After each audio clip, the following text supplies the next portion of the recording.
ನಾರದ ಪುರಾಣ ಮಾರ್ಗಶಿರ ಮಾಸದಿಂದ ಕಾರ್ತಿಕ ಮಾಸದವರೆಗೂ ಉದ್ಯಾಪನೆ ಸಹಿತ ಶುಕ್ಲ ಪಕ್ಷದ ದ್ವಾದಶಿ ವ್ರತದ ವರ್ಣನೆ. ಮುಂದೆ ನಾರದರು ಸನಕರನ್ನು ಕುರಿತು ಯಾವ ವ್ರತಗಳಿಂದ ಶ್ರೀ ಮಹಾವಿಷ್ಣುವನ್ನು ಪ್ರಸನ್ನಗೊಳಿಸಬಹುದು ಎಂದು ಪ್ರಶ್ನಿಸಿದರು. ಸನಕರು ಹೇಳಿದರು, ಶ್ರೀ ಮಹಾವಿಷ್ಣುವಿನ ಪರಮ ಪದವನ್ನು ಪಡೆಯುವ ವ್ರತವನ್ನು ತಿಳಿಸುವೆ. ಮಾರ್ಗಶಿರ ಮಾಸದಲ್ಲಿ ಶುಕ್ಲ ಪಕ್ಷದ ದ್ವಾದಶಿ ಎಂದು ಉಪವಾಸ ಮಾಡಿ ಶ್ರೀಮನ್ನಾರಾಯಣನನ್ನು ಪೂಜಿಸಬೇಕು. ಮೊದಲು ದಂತಧಾವನ ಮಾಡಿ ಸ್ನಾನ ಮಾಡಬೇಕು.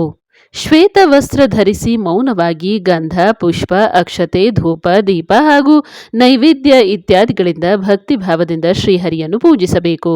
ಕೇಶವಾಯ ನಮಸ್ತುಭ್ಯಂ ಎಂಬ ಮಂತ್ರದ ಮೂಲಕ ಶ್ರೀ ವಿಷ್ಣುವನ್ನು ಪೂಜಿಸಬೇಕು. ಅದೇ ಮಂತ್ರದಿಂದ ಪ್ರಜ್ವಲಿತವಾದ ಅಗ್ನಿಯಲ್ಲಿ ಘೃತ ಮಿಶ್ರಿತ ಎಳ್ಳಿನ 108 ಆಹುತಿ ಕೊಟ್ಟು ಸಾಲಿಗ್ರಾಮದ ಸಮೀಪ ರಾತ್ರಿಯೆಲ್ಲ ಜಾಗರಣೆ ಮಾಡಬೇಕು.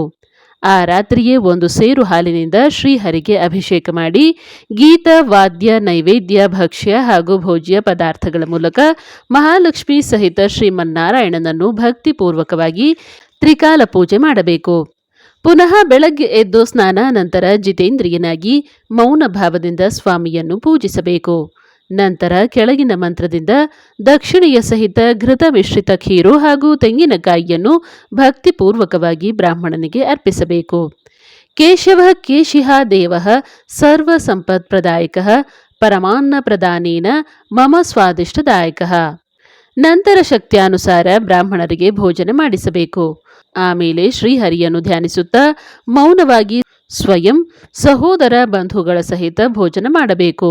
ಹೀಗೆ ಭಕ್ತಿಭಾವದಿಂದ ಕೇಶವನನ್ನು ಪೂಜಿಸಿದವರು 8 ಪೌಂಡರಿಕ ಯಜ್ಞ ಫಲವನ್ನು ಹೊಂದುವರು. ಪುಷ್ಯ ಮಾಸದ ಶುಕ್ಲ ಪಕ್ಷದ ದ್ವಾದಶಿ ತಿಥಿಯಂದು ನಮೋ ನಾರಾಯಣಾಯ ಮಂತ್ರದಿಂದ ಮೇಲಿನಂತೆ ಪೂಜಿಸಬೇಕು. ಮಂತ್ರ ಮಾತ್ರ ಬೇರೆ. ಸರ್ವಾತ್ಮ ಸರ್ವಲೋಕೇಶ ಸರ್ವವ್ಯಾಪಿ ಸನಾತನಃ ನಾರಾಯಣ ಪ್ರಸನ್ನ ಸ್ಯಾತ್ ಕೃಶರಾನ್ನ ಪ್ರಧಾನತಃ. ಮಾಘ ಶುಕ್ಲದ ದ್ವಾದಶಿಯಂದು ಸಹ ಮೇಲಿನಂತೆಯೇ ನಮಸ್ತೆ ಮಾಧವಾಯ ಈ ಮಂತ್ರದಿಂದ ಪೂಜಿಸಬೇಕು. ಮಂತ್ರ: ಮಾಧವ ಸರ್ವಭೂತಾತ್ಮ ಸರ್ವಕರ್ಮ ಫಲಪ್ರದಃ ತಿಲದಾನೇನ ಮಹತಾ ಸರ್ವಾನ್ ಕಾಮಾನ್ ಪ್ರಯಚ್ಛತು. ಫಾಲ್ಗುಣ ಶುಕ್ಲ ಪಕ್ಷ ದ್ವಾದಶಿಯಂದು ಗೋವಿಂದಾಯ ನಮಸ್ತುಭ್ಯಂ ಮಂತ್ರದಿಂದ ಶ್ರೀಹರಿಯನ್ನು ಮೇಲಿನಂತೆ ಪೂಜಿಸಬೇಕು. ಮಂತ್ರ: ನಮೋ ಗೋವಿಂದ ಸರ್ವೇಶ ಗೋಪಿಕಾರ್ಜುನ ವಲ್ಲಭ ಅನೇನ ಧಾನ್ಯದಾನೇನ ಪ್ರೀತೋ ಭವ ಜಗದ್ಗುರೋ. ಚೈತ್ರ ಮಾಸದ ಶುಕ್ಲ ಪಕ್ಷದ ದ್ವಾದಶಿ ತಿಥಿಯಂದು ನಮೋಸ್ತು ವಿಷ್ಣುವೇ ತುಭ್ಯಂ ಮಂತ್ರದಿಂದ ಮೇಲಿನಂತೆಯೇ ಶ್ರೀಹರಿಯನ್ನು ಪೂಜಿಸಬೇಕು. ದಾನದ ಮಂತ್ರ: ಪ್ರಾಣರೂಪಿ ಮಹಾವಿಷ್ಣು ಪ್ರಾಣದ ಸರ್ವವಲ್ಲಭ ತಂಡುಲಾಢಕ ದಾನೇನ ಪ್ರಿಯತಾಂ ಮೇ ಜನಾರ್ದನ. ವೈಶಾಖ ಶುಕ್ಲ ದ್ವಾದಶಿಯಂದು ನಮಸ್ತೆ ಮಧುಹಂತ್ರೆ ಮಂತ್ರದಿಂದ ಮೇಲಿನಂತೆಯೇ ಪೂಜಿಸಬೇಕು.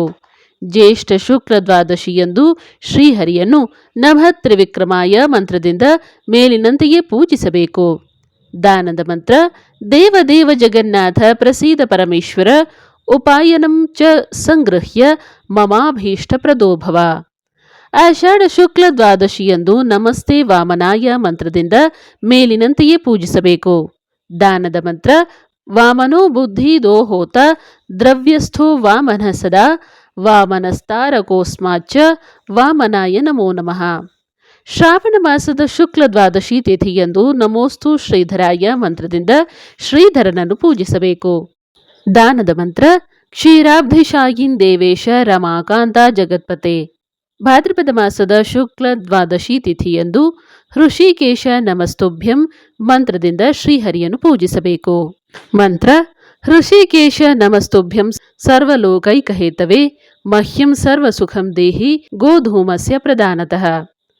ಅಶ್ವಯುಜ ಮಾಸ ಶುಕ್ಲ ದ್ವಾದಶಿಯಂದು ಪದ್ಮನಾಭನನ್ನು ನಮಸ್ತೆ ಪದ್ಮನಾಭಾಯ ಮಂತ್ರದಿಂದ ಮೇಲಿನಂತೆಯೇ ಪೂಜಿಸಬೇಕು.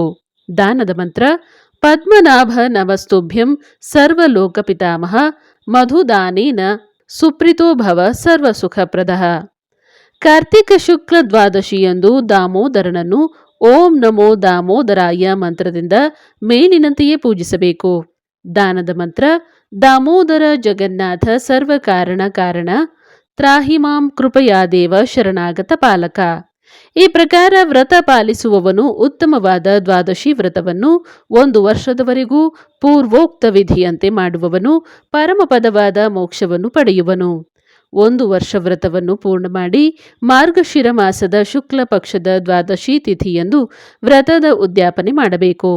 ಯಥಾಶಕ್ತಿ ಪೂಜಾದಿಗಳನ್ನು ಮಾಡಿ ಶಕ್ತ್ಯಾನುಸಾರ ಬ್ರಾಹ್ಮಣರಿಗೆ ಭೋಜನ ಮಾಡಿಸಿ ದಾನ ದಕ್ಷಿಣೆ ಕೊಡಬೇಕು. ದಾನದ ಮಂತ್ರ: ದೇವದೇವ ಜಗನ್ನಾಥ ಭಕ್ತ ಅನುಗ್ರಹ ವಿಗ್ರಹ ಗೃಹಾಣೋಪಾರ್ಯಂ ಕೃಷ್ಣ ಸರ್ವಾಭೀಷ್ಟ ಪ್ರದೋಭವ.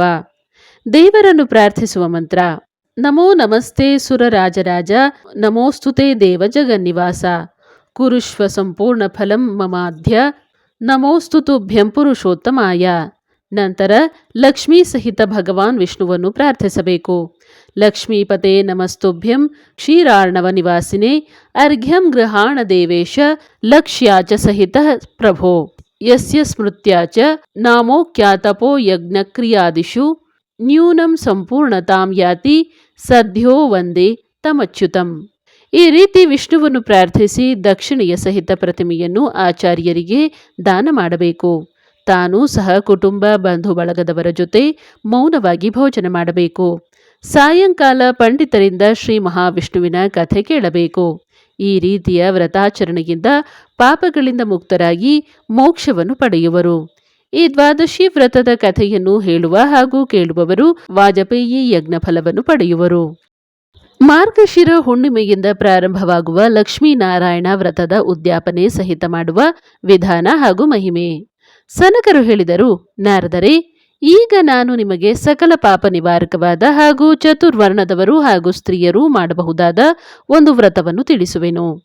ಮಾರ್ಗಶಿರ ಮಾಸದ ಶುಕ್ಲ ಪಕ್ಷದ ಹುಣ್ಣಿಮೆಯಂದು ಬೆಳಗ್ಗೆ ಸ್ನಾನಾನಂತರ ಶ್ವೇತ ವಸ್ತ್ರ ಧರಿಸಬೇಕು. ಆಚಮನ ನಂತರ ಸಂಧ್ಯಾವಂದನೆ, ದೇವ ಪೂಜಾ ನಂತರ ಸಂಕಲ್ಪದಿಂದ ಭಕ್ತಿಯಿಂದ ನಮೋ ನಾರಾಯಣಾಯ ಎಂಬ ಮಂತ್ರದಿಂದ ಲಕ್ಷ್ಮೀನಾರಾಯಣನನ್ನು ಪೂಜಿಸಬೇಕು. ಅಗ್ನಿಯನ್ನು ವಿಧಿಪೂರ್ವಕ ಸ್ಥಾಪಿಸಿ ಪುರುಷ ಸೂಕ್ತ ಮಂತ್ರದಿಂದ ಚರು ತಿಲ ಹಾಗೂ ತುಪ್ಪದಿಂದ ಯಥಾಶಕ್ತಿ 1, 2 ಹಾಗೂ 3 ಬಾರಿ ಹೋಮ ಮಾಡಬೇಕು. ಸಾಯಂಕಾಲ ಚಂದ್ರನಿಗೆ ಪುಷ್ಪ, ಅಕ್ಷತೆ ಹಾಗೂ ಜಲ ಸಹಿತ ಅರ್ಘ್ಯ ಕೊಡಬೇಕು. ಕ್ಷೀರೋದಾರ್ಣವ ಸಂಭೂತ ಅಗ್ನಿಗೋತ್ರ ಸಮುದ್ಭವ ಗೃಹಾಣಾರ್ಘ್ಯ ಮಯಾ ದತ್ತಂ ರೋಹಿಣಿ ನಾಯಕ ಪ್ರಭೋ. ನಂತರ ಚಂದ್ರನನ್ನು ಪ್ರಾರ್ಥಿಸಬೇಕು. ಜಿತೇಂದ್ರಿಯನಾಗಿ ರಾತ್ರಿಯೆಲ್ಲ ಜಾಗರಣೆ ಮಾಡಬೇಕು. ಪುನಃ ಪ್ರಾತಃ ಕಾಲ ನಿತ್ಯ ನಿಯಮವನ್ನು ವಿಧಿವತ್ತಾಗಿ ನಡೆಸಿದ ನಂತರ ಪರಮಾತ್ಮನನ್ನು ಪೂಜಿಸಬೇಕು. ಯಥಾಶಕ್ತಿ ಬ್ರಾಹ್ಮಣ ಭೋಜನ ನಂತರ ತಾನು ಕುಟುಂಬ ಸಹಿತ ಮೌನವಾಗಿ ಭೋಜನ ಮಾಡಬೇಕು. ಇದೇ ರೀತಿ ಪುಷ್ಯಾದಿ ಮಾಸಗಳ ಹುಣ್ಣಿಮೆಯಂದು ಉಪವಾಸವಿದ್ದು ಪೂಜಾರ್ಚನೆ ಮಾಡಬೇಕು. ಹೀಗೆ 1 ವರ್ಷದವರೆಗೂ ಪೂಜಿಸಿ ಕಾರ್ತಿಕ ಪೂರ್ಣಿಮೆಯಂದು ಉದ್ಯಾಪನೆ ಮಾಡಬೇಕು. ಉದ್ಯಾಪನೆಗೆ ಮಂಟಪ ರಚಿಸಿ ಜಲಪೂರಿತ ಕಲಶವನ್ನು ಸ್ಥಾಪಿಸಬೇಕು. ರೇಷ್ಮೆ ವಸ್ತ್ರದಿಂದ ಕಲಶಕ್ಕೆ ಅಲಂಕರಿಸಬೇಕು.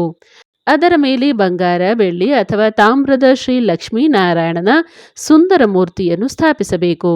ಜಿತೇಂದ್ರಿಯನಾಗಿ ಭಕ್ತಿ ಭಾವದಿಂದ ಪಂಚಾಮೃತ ಸ್ನಾನ, ಸಕಲ ಮಂಗಳ ದ್ರವ್ಯಗಳಿಂದ ಪೂಜೆ, ಭಕ್ಷ್ಯ ಭೋಜ್ಯಾದಿಗಳಿಂದ ನೈವೇದ್ಯ ಪೂಜೆ ಮಾಡಬೇಕು. ರಾತ್ರಿ ಜಾಗರಣೆ ಮಾಡಬೇಕು. ಮಾರನೆಯ ದಿನ ಪ್ರಾತಃ ಕಾಲ ವಿಧಿವತ್ತಾಗಿ ವಿಷ್ಣುವನ್ನು ಪೂಜಿಸಬೇಕು. ದಕ್ಷಿಣೆಯ ಸಹಿತ ಪ್ರತಿಮೆಯನ್ನು ಆಚಾರ್ಯರಿಗೆ ದಾನ ಮಾಡಬೇಕು. ಯಥಾಶಕ್ತಿ ಬ್ರಾಹ್ಮಣ ಭೋಜನ ನಂತರ ದಾನ ದಕ್ಷಿಣೆ ಕೊಡಬೇಕು. ಈ ರೀತಿ ಶ್ರೀ ಲಕ್ಷ್ಮೀನಾರಾಯಣನ ವ್ರತ ಪೂಜೆ ಮಾಡಿದವರು ವೈಕುಂಠ ಲೋಕಕ್ಕೆ ಹೋಗಿ ವಿಷ್ಣುವಿನ ಸಾನ್ನಿಧ್ಯದಲ್ಲಿ ವಾಸಿಸುವರು. ಶ್ರೀ ವಿಷ್ಣು ಮಂದಿರದಲ್ಲಿ ಧ್ವಜಾರೋಪಣದ ವಿಧಿ ಹಾಗೂ ಮಹಿಮೆ. ಸನಕರು ಹೇಳಿದರು, ನಾರದರೆ, ಈಗ ನಾನು ನಿಮಗೆ ಸಕಲ ಪಾಪಗಳನ್ನು ನಾಶ ಮಾಡುವ ಪುಣ್ಯ ಸ್ವರೂಪವಾದ ಧ್ವಜಾರೋಪಣ ಎಂಬ ವ್ರತವನ್ನು ವರ್ಣಿಸುವೆ. ಶ್ರೀ ವಿಷ್ಣುವಿನ ಮಂದಿರದಲ್ಲಿ ಧ್ವಜಾರೋಪಣದ ಶ್ರೇಷ್ಠ ಕಾರ್ಯವನ್ನು ಮಾಡುವವರು ಬ್ರಹ್ಮಾದಿ ದೇವತೆಗಳಿಂದ ಗೌರವಿಸಲ್ಪಡುತ್ತಾರೆ. ಕಾರ್ತಿಕ ಮಾಸದ ಶುಕ್ಲ ಪಕ್ಷದ ದಶಮಿ ತಿಥಿಯಂದು ಮನುಷ್ಯ ತನ್ನ ಇಂದ್ರಿಯಗಳನ್ನು ನಿಗ್ರಹಿಸಿ ಸ್ನಾನಾನಂತರ ಶುಭ್ರವಾದ ಶ್ವೇತ ವಸ್ತ್ರ ಧರಿಸಬೇಕು. ಒಂದೇ ಹೊತ್ತು ಊಟ ಮಾಡಬೇಕು. ರಾತ್ರಿ ಉಪವಾಸವಿದ್ದು ಬೆಳಗ್ಗೆ ಸ್ನಾನಾನಂತರ ಶ್ರೀ ವಿಷ್ಣುವನ್ನು ಪೂಜಿಸಬೇಕು. 4 ಬ್ರಾಹ್ಮಣರಿಂದ ಸ್ವಸ್ತಿ ವಾಚನ ನಂತರ ಧ್ವಜಾರೋಪಣದ ನಿಮಿತ್ತವಾಗಿ ನಂದಿ ಮುಖ ಶ್ರಾದ್ದ ಮಾಡಬೇಕು. ವಸ್ತ್ರ ಸಹಿತ ಧ್ವಜ ಮತ್ತು ಸ್ತಂಭಕ್ಕೆ ಗಾಯತ್ರಿ ಮಂತ್ರದ ಮೂಲಕ ಜಲ ಪ್ರೋಕ್ಷಿಸಬೇಕು. ನಂತರ ಆ ಧ್ವಜದ ವಸ್ತ್ರದಲ್ಲಿ ಸೂರ್ಯ, ಗರುಡ ಮತ್ತು ಚಂದ್ರನನ್ನು ಪೂಜಿಸಬೇಕು. ಧ್ವಜದ ದಂಡದಲ್ಲಿ ಧಾತ ಹಾಗೂ ವಿಧಾತನನ್ನು ಪೂಜಿಸಬೇಕು. ಗಂಧ, ಅಕ್ಷತೆ, ಪುಷ್ಪಾದಿಗಳಿಂದ ಪೂಜಿಸಬೇಕು. ನಂತರ ಗೋಚರ್ಮಕ್ಕೆ ಸಮನಾದ ಒಂದು ವೇದಿಕೆ ಮಾಡಿ ಅದನ್ನು ನೀರು ಮತ್ತು ಗೋಮಯದಿಂದ ಸಾರಿಸಬೇಕು. ವಿಧಿಪೂರ್ವಕವಾಗಿ ಪಂಚಭೂ ಸಂಸ್ಕಾರ ಪೂರ್ವಕವಾಗಿ ಅಗ್ನಿಯನ್ನು ಸ್ಥಾಪಿಸಿ ಹೋಮ ಕಾರ್ಯ ಮಾಡಬೇಕು. ಘೃತ ಮಿಶ್ರಿತ ಪಾಯಸದಿಂದ 108 ಆಹುತಿಯನ್ನು ಓಂ ನಮೋ ನಾರಾಯಣಾಯ ಸ್ವಾಹ ಎಂಬ ಮಂತ್ರದಿಂದ ಕೊಡಬೇಕು.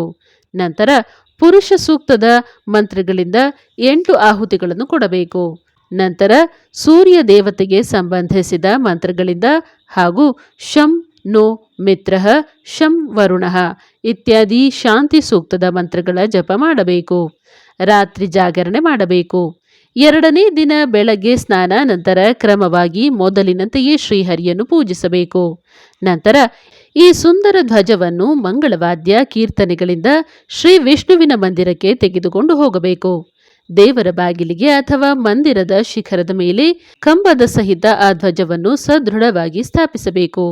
ಯಥಾವತ್ತಾಗಿ ಗಂಧ ಪುಷ್ಪಾದಿಗಳಿಂದ ಪೂಜಿಸಿ ಭಕ್ಷ್ಯ ಭೋಜ್ಯಾದಿಗಳಿಂದ ನೈವೇದ್ಯ ಮಾಡಬೇಕು. ಹೀಗೆ ಧ್ವಜವನ್ನು ಸ್ಥಾಪಿಸಿ ದೇವಾಲಯದ ಪ್ರದಕ್ಷಿಣೆ ಮಾಡಬೇಕು. ಶ್ರೀಮನ್ನಾರಾಯಣನನ್ನು ನಾನಾ ರೀತಿಯಿಂದ ಸ್ತುತಿಸಿ ನಮಸ್ಕರಿಸಬೇಕು. ಬ್ರಾಹ್ಮಣರಿಗೆ ಹಾಗೂ ಆಚಾರ್ಯರಿಗೆ ವಸ್ತ್ರ ದಾನ ದಕ್ಷಿಣೆಗಳಿಂದ ತೃಪ್ತಿಪಡಿಸಬೇಕು. ಬ್ರಾಹ್ಮಣ ಭೋಜನ ನಂತರ ತಾನೂ ಕುಟುಂಬ ಸಹಿತ ಭೋಜನ ಮಾಡಬೇಕು.